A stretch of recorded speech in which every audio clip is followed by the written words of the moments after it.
எல்லாருக்கும் வணக்கம். Welcome to Dhana's fusion. இன்றைக்கி நம்ம பார்க்க போகிறது பருப்பு உருண்டை குழம்பு. இப்போ தான் நம்ம சேனலுக்கு வரீங்கன்னா சப்ஸ்கிரைப் பண்ணிவிட்டு பாருங்கள். அப்போ தான் நான் போடுற வீடியோ உங்களுக்கு உடனே வரும். இப்போது இந்த பருப்பு உருண்டை குழம்பு எப்படி சூப்பராக செய்கிறதுன்னு பார்க்கலாம் வாங்க.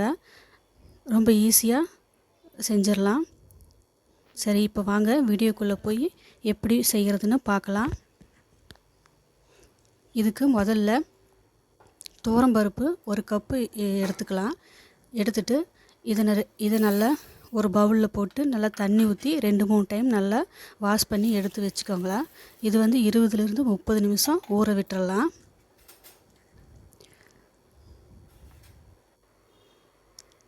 இப்போ இதுக்கு தேவையான பொருளெல்லாம் எடுத்து நம்ம இது மாதிரி கட் பண்ணி ரெடி பண்ணி வச்சுக்கலாம்.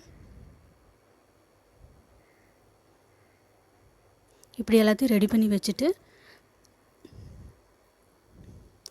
இப்போ ஒரு மிக்ஸி ஜார் எடுத்துக்கலாம். அதில் 5 வரமிளகா போட்டுக்கலாம். சோம்பு 1 டேபிள் ஸ்பூன் போட்டுக்கலாம். அடுத்ததாக கருவேப்பிலை 1 கொத்து போட்டுட்டு நல்லா கொரகொரப்பாக அரைச்சி எடுத்துகிட்டு வந்துடலாம். இப்போது இந்த மாதிரி கொரகொரப்பாக அரைச்சி எடுத்துக்கணும். இப்போது நம்ம ஊற வச்சுருக்கிற பருப்பு இந்த மாதிரி வடிகட்டி எடுத்துக்கலாம். தண்ணி சுத்தமாக இருக்கக்கூடாது. அந்த மாதிரி வடிகட்டிட்டு இந்த ஜாரில் போட்டுட்டு அரைச்சிக்கிட்டு வந்துடலாம். இது நல்லா கொஞ்சம் கொரகொரப்பாக அரைச்சிட்டு வரணும். ரொம்ப நைஸாக அரைக்கக்கூடாது. உப்பு இதுக்கு தேவையான சேர்த்துக்கோங்க. சேர்த்துட்டு நல்லா அரைச்சிட்டு வந்துடலாம். இப்போ பார்க்கலாம் பாருங்கள். இந்த மாதிரி கொஞ்சம் கொரகொரப்பாக இருக்கிற மாதிரி அரைச்சிட்டு வந்துடலாம். இப்போது ஒரு பவுல் எடுத்துக்கலாம். அந்த பவுலில் இப்போ நம்ம அரைச்சது எல்லாத்தையும் அதில் போட்டுடலாம்.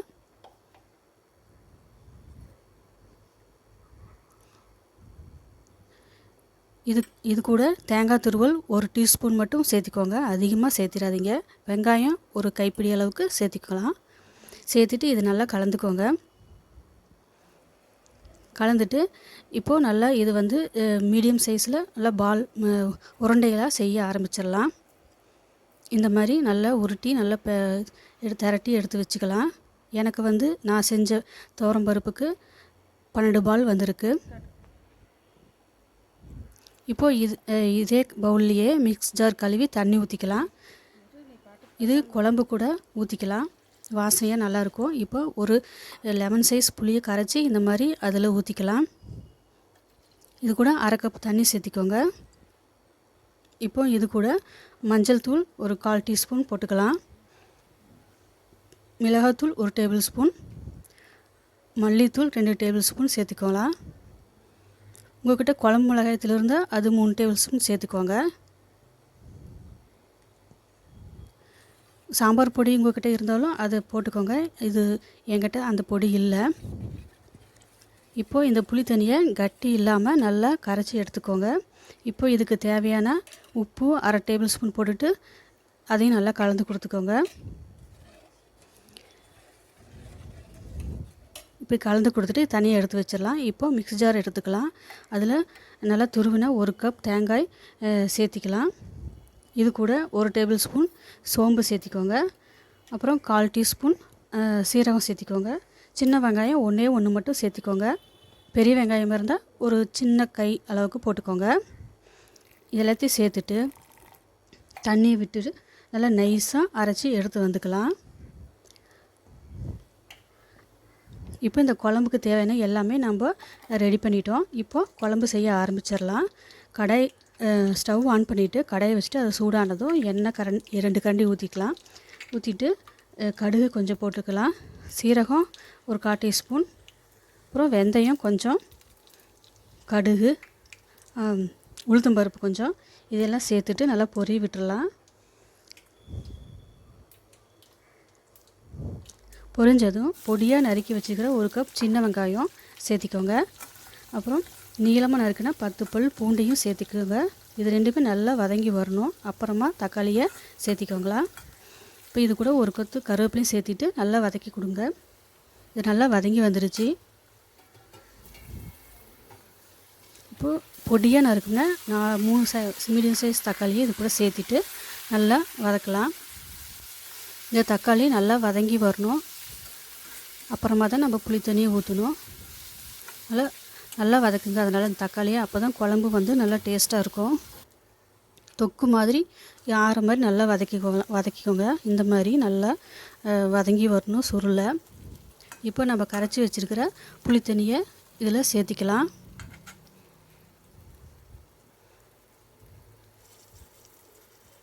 புளி தண்ணியை சேர்த்திட்டு நல்லா கலந்து கொடுத்துக்கோங்க.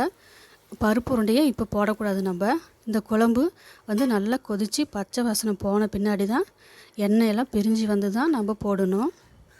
இப்போ உப்பு செக் பண்ணிக்கோங்க. செக் பண்ணிவிட்டு மூடி வச்சு நல்லா கொதிக்க விடலாம். இதை இப்போது நல்லா கொதித்து வந்துருச்சு. இப்போ ஒரு உருண்டையாக நம்ம போடலாம். பாருங்கள், நல்லா கொதித்து எண்ணெயெல்லாம் பிரிஞ்சு வந்திருக்குது.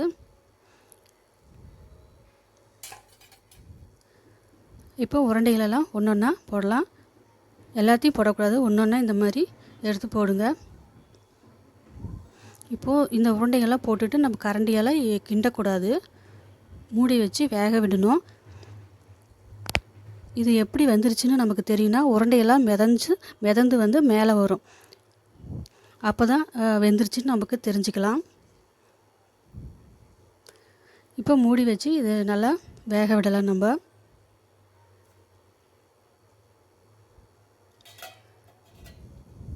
அவ்வளோதான், மூடி வச்சிடலாம். இப்போ பார்க்கலாம். பாருங்கள், உருண்டையெல்லாம் நல்லா வெந்து நல்லா வந்திருக்குது. இந்த ஸ்டேஜில் நம்ம அரைச்சி வச்சுருக்கிற தேங்காய் மசாலாவை இது கூட சேர்த்திருங்க. சேர்த்துட்டு நல்லா மெதுவாக அப்படியே கலந்து கொடுங்க. அது கூட தண்ணி மிக்ஸி ஜாரில் சேர்த்திட்டு நல்லா தண்ணியெல்லாம் கலக்கி இது கூட சேர்த்திக்கோங்க. இந்த தேங்காய் விழுது சேர்த்ததுக்கப்புறம் ஒரு கொதி வந்தால் போதும், ரொம்ப கொதிக்கக்கூடாது. நீங்கள் இப்போ இந்த குழம்பு கெட்டியாக இருக்குதுன்னா தண்ணி வேணும்னா இன்னும் கொஞ்சம் சேர்த்திக்கோங்க.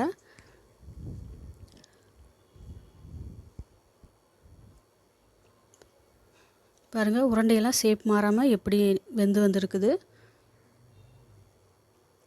இந்த மாதிரி லைட்டாக கலந்து கொடுத்துட்டு வேக விடலாம். ஸ்பூனால் நான் கலக்கி விட்றேன், அடியில் இருக்குது எல்லாம். இப்படி நல்லா கலந்து கொடுத்துக்கோங்க. இப்போது உப்பெல்லாம் கரெக்டாக இருக்கான்னு செக் பண்ணி பார்த்துக்கோங்க. இந்த டைமில் இப்போ நல்லா வெந்து வந்துருச்சு.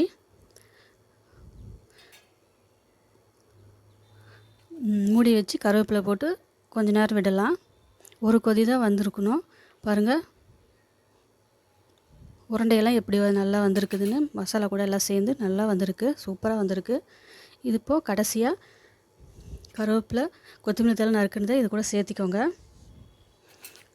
இதை பொரியலோட வறுவலோட இல்லைன்னா ஒரு அப்பளம் கூட வச்சு நம்ம சாப்பிடலாம். ரொம்ப சூப்பராக இருக்கும். இதே மாதிரி நீங்களும் செஞ்சு பார்த்துட்டு எப்படி இருந்ததுன்னு கமெண்ட்டில் சொல்லுங்கள். லைக் பண்ணுங்கள், ஷேர் பண்ணுங்கள். இப்போது இந்த டைமில் ஸ்டவ் ஆஃப் பண்ணிடலாம். நம்ம இதை ஒரு பவுலில் ட்ரான்ஸ்ஃபர் பண்ணிக்கலாம். இந்த குழம்பு